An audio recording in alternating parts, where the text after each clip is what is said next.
Always make sure you by it from a trusted source.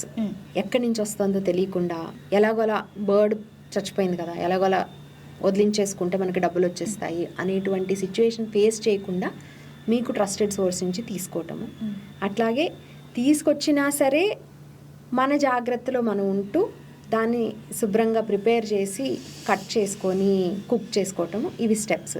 చాలామంది non వెజిటేరియన్కి వెజిటేరియన్కి ఒకటే cutting board knife లాంటివి వాడుతూ ఉంటారు. ఇక్కడ రిస్క్ అన్నిటికంటే ఎక్కువ రిస్క్ ఇక్కడ ఉంటుందండి. బికాస్ మీరు ఎంత శుభ్రం చేసినా కానీ ఆ కటింగ్ బోర్డ్ అనేది ప్లాస్టిక్ కటింగ్ బోర్డ్ కానివ్వండి, వుడెన్ కటింగ్ బోర్డ్ కానివ్వండి, ఈ రెండిట్లో కూడా ఆ గ్రూవ్స్ అనేవి నైఫ్ వలన ఏదైతే ఆ చిన్న చిన్న మైక్రో గ్రూవ్స్ మనకు కనిపించదు కూడా, దాంట్లో ఫుడ్ స్టక్ అయిపోయి ఉంటే అదే బోర్డు మీద మీరు వేరే వెజిటబుల్స్ కానీ ఇంకేదైనా ఫుడ్ కానీ దాని మీద హ్యాండిల్ చేయటం వలన మనకి కంటామినేషన్ అయ్యి తినేటువంటి అవకాశం ఉంటుంది. సెకండ్ ఈజ్ తెచ్చిన దాన్ని వాష్ చేస్తారు చూడండి, ఆ వాష్ చేసేటప్పుడు దాని పక్కనే ఎక్స్పోజ్డ్ వేరే ఫుడ్, ప్రిపేర్ చేసిన ఫుడ్ కూడా గిన్నెలు అక్కడే ఉన్నాయి, మూతలు పెట్టలేదు, ఈ చికెన్ ఇక్కడ కడుగుతున్నారు. మనకు కనిపించినటువంటి స్మాల్ డ్రాప్లెట్స్ ఆఫ్ వాటర్ వెళ్ళి అక్కడికి వెళ్ళి కంటామినేట్ అయ్యేటువంటి అవకాశం ఉంటే then that is also a risk.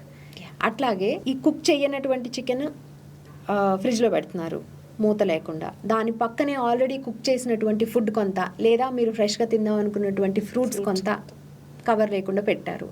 ఇది క్రాస్ కంటామినేషన్. సో వీలున్నంత క్రాస్ కంటామినేషన్ రిస్క్ అనేది తగ్గించాలి. నెక్స్ట్ వచ్చేసి కుకింగ్ చేసేటప్పుడు డెఫినెట్గా 75 to 100 degrees Celsius వరకు, అంటే బాయిలింగ్ టెంపరేచర్ వరకు తీసుకెళ్ళి కుక్ చేసినప్పుడు ఈ వైరస్ డిస్ట్రక్షన్ అనేది అవుతుంది. కాబట్టి అంత కుక్ చేసినటువంటి ఫుడ్ తీసుకుంటే మనకి రిస్క్ అనేది ఆల్మోస్ట్ నిల్ అని చెప్పచ్చు. అంటే మనం డిగ్రీస్ క్యాలిక్యులేట్ చేసుకోం కాబట్టి మినిట్స్లో చెప్పండి. బాయిలింగ్ వాటర్ హీట్ చేసినప్పుడు బబుల్స్ వస్తాయి కదండి, వాటర్ ఎవాపరేషన్ స్టార్ట్ అయ్యేది 100 degrees దగ్గర.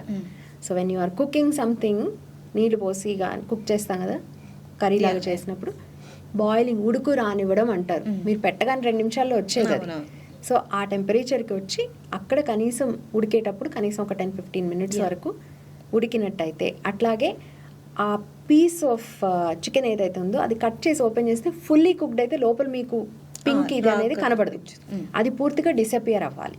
So that is fully cooked meat అనమాట. అక్కడ దాకా తీసుకొచ్చినప్పుడు it is safe to eat.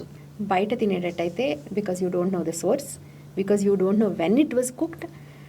కేవలం బర్డ్ ఫ్లూ గురించే కాదు, అసలు ఎలాంటి ఆయిల్ యూజ్ చేస్తున్నారు, ఎలాంటి ఇంగ్రీడియంట్స్ యూజ్ చేస్తున్నారు, ఎంత ఓల్డ్ బర్డ్ని వాడుతున్నారు, ఎలాంటి సిచ్యువేషన్లో వండింది స్టోర్ చేస్తున్నారు, ఇవేమీ మీ కంట్రోల్లో ఉండవు. కాబట్టి మీకు తప్పనిసరి అయితే తప్ప వీలున్నంత వరకు బయట తీసుకోకపోవటం మంచిది.